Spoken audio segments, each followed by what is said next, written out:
विश्व को शांति का संदेश देने वाले महाकारुणिक तथागत भगवान बुद्ध एवं भारत देश में दोबारा फिर से भगवान बुद्ध के सद्धर्म को वापस लेकर के आने वाले परम पूज्य बोधिसत्व डॉक्टर बाबा साहब अम्बेडकर, इनको मेरा कोटि कोटि नमन है।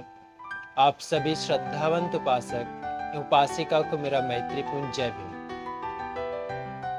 जातक का था, एक बार जब भगवान बुद्ध श्रावस्ती के जेतवनाराम में विहार कर रहे होते हैं, उस समय वहाँ एक गरीब परिवार रहता था। वहाँ गरीब परिवार में माता पिता और एक लड़का रहता था जो अपने माता पिता की खूब सेवा करता था। वृद्ध होने के बाद में उसकी माता की मृत्यु हो गई तो उसका पिता, बूढ़ा पिता, और वो युवक बस रहता था। उसके पिता ने उसकी शादी करवा दी और शादी करवाने के बाद में बहू आई। बहू तो पहले सबके साथ अच्छे से व्यवहार करने लगी, सबके साथ में रहने लगी, मगर बाद में फिर धीरे धीरे उसने अपना रंग दिखाना चालू किया। उसी प्रकार से कभी पानी गर्म कर देती, कभी पानी ठंडा दे देती, कभी सब्जी में नमक ज़्यादा डाल देती, कभी कम डाल देती। जानबूझ के परेशान करने लग गई और अपने ससुर की देखभाल करने में भी लापरवाही करने लगी। कहने लगी अपने पति के पास में, या तो अपने पिता को ही रखो या मुझे ही रखो करके। तो उसका पति कहता है, मेरा पिता तो वृद्ध हो गया है, मैं इसके साथ में रहूंगा, तुम्हें जाना है तो जाओ करके। ऐसी बातों को सुनने के बाद में क्षमा याचना करती है, फिर से अच्छे प्रकार से आचरण करने लगी। इसी बात को एक बार जब भगवान बुद्ध श्रावस्ती में धर्मोपदेश कर रहे थे, तब वही युवक भगवान बुद्ध के पास में जाता है। इस घटना के बारे में बताते तो भगवान बुद्ध कहते हैं, तुमने अभी ऐसा नहीं किया, बल्कि पहले भी ऐसा ही किया था। पूर्व समय में वाराणसी में एक गरीब परिवार रहता था। वहाँ भी वो जो युवक था अपने माता पिता की खूब सेवा करता था। वृद्ध होते तक अपने माता पिता की सेवा करता था। जब बहुत ज़्यादा वृद्ध होने के बाद में उसकी माता की मृत्यु हो गई तो अपने पिता के साथ में रहता था।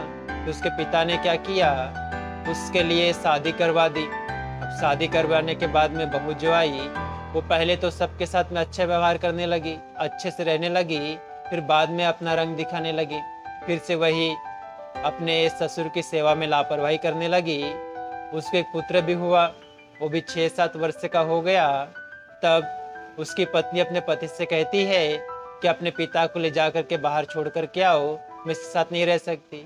ये बातों को उसके पुत्र ने भी सुन लिया। अब जब सुबह हुआ तो सुबह अपने पिता से कहता है कि वो फला गांव में कोई कर्जदार है जिसको तुमने कर्ज दे रखा था, वो तुम्हें देखने के बाद में ही पैसा देगा।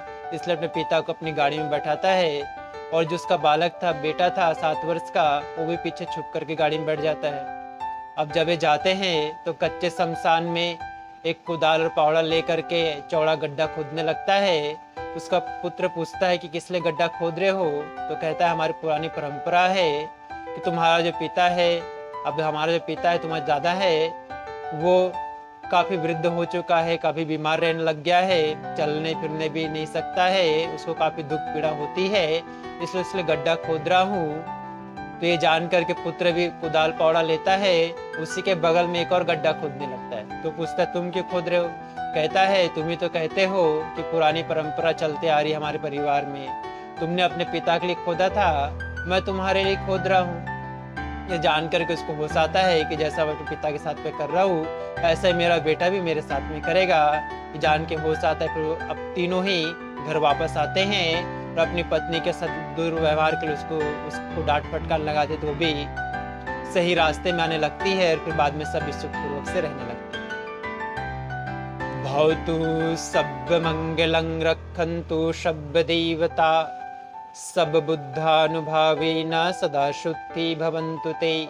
भवतु सब मंगलं रक्षन्तु शब्द देवता, सब धम्मानुभावेन सदा शुद्धि भवन्तु ते। भवतु सब मंगलं रक्षन्तु शब्द देवता, सब संघानुभावेन सदा शुद्धि भवन्तु ते। साधु साधु साधु।